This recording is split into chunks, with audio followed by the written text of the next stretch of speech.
جو لوگ برداشت کرتے ہیں ان کے ساتھ اٹھا بیٹھا کرو، اس سے تمہاری قوت برداشت بڑھے گی۔ اگر کوئی تم سے پوچھے بتاؤ زندگی کیا ہے، تو تم ہتھیلی پر ذرا سی خاک رکھنا اور اسے اڑا دینا۔ جب تمہیں محسوس ہو کہ تمہاری طبیعت کو ذکر خدا سے سکون محسوس ہوتا ہے، تو سمجھ لو کہ اللہ پاک تمہیں پسند کرتا ہے۔ انسان کی انسانیت اس وقت ختم ہو جاتی ہے جب وہ دوسروں کے غموں کا مذاق اڑانا شروع کر دیتا ہے۔ بے شک مشکل کے ساتھ آسانی ہے، مشکل وقت پر صبر کرنا اور بہتر وقت پر شکر کرنا ہی مومن کی پہچان ہے۔ جس نے تمہارے ساتھ برائی کی ہو، اس کے ساتھ تم احسان کر کے اس کا بدلہ دے دو، کیونکہ احسان بد زبانوں کی زبان بند کرتا ہے۔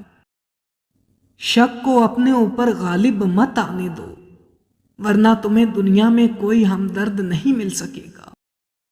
صبر ایک ایسی سواری ہے جو اپنے سوار کو گرنے نہیں دیتی، نہ کسی کے قدموں میں، نہ کسی کی نظروں میں۔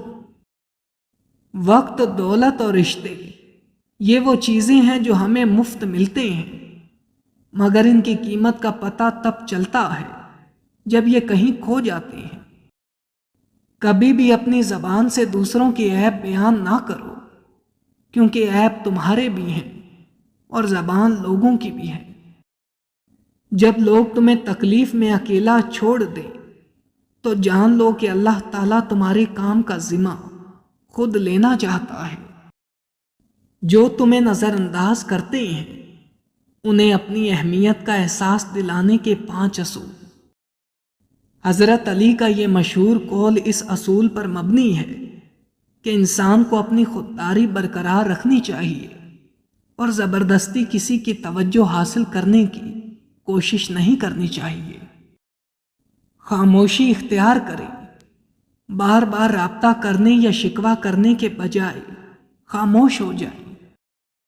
اپنی ذات کو وقت دیں، اپنی توجہ دوسروں سے ہٹا کر اپنے مستقبل اور بہتری پر مرکوز کریں۔ فاصلہ بڑھائیں، جو آپ کو نظر انداز کرے اس سے مناسب دوری بنا لیں۔ منت سماجت نہ کریں، کسی کے سامنے گڑ گڑانے یا توجہ کی بھیک مانگنے سے گریز کریں۔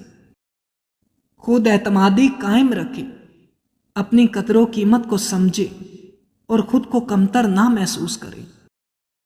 تم جو خواب دیکھتے ہو ان کی تعبیر تمہاری دعائیں لکھتی ہیں۔ تمہارے ہاتھوں کا اللہ کے روبرو اٹھنا تمہارا نصیب بدل دیتا ہے۔ قدرت کا قانون ہے، دنیا میں تم کسی کو بے چین کرو گے تو تم خود بھی چین کی زندگی نہیں گزار سکتے۔ اگر اللہ نے تمہارے دل میں کچھ ڈالا ہے اور تمہیں دعا مانگنے کی توفیق دی ہے تو یقین رکھو نصیب میں بھی وہی ڈالے گا۔ رشتوں کی خوبصورتی ایک دوسروں کی بات کو برداشت کرنے میں ہے۔ اگر بے عیب انسان تلاش کرو گے تو اکیلے رہ جاؤ گے۔ رشتے خون کے نہیں احساس کے ہوتے ہیں۔ احساس ہو تو اجنبی بھی اپنے ہو جاتے ہیں، اور احساس نہ ہو تو اپنے بھی اجنبی بن جاتے ہیں۔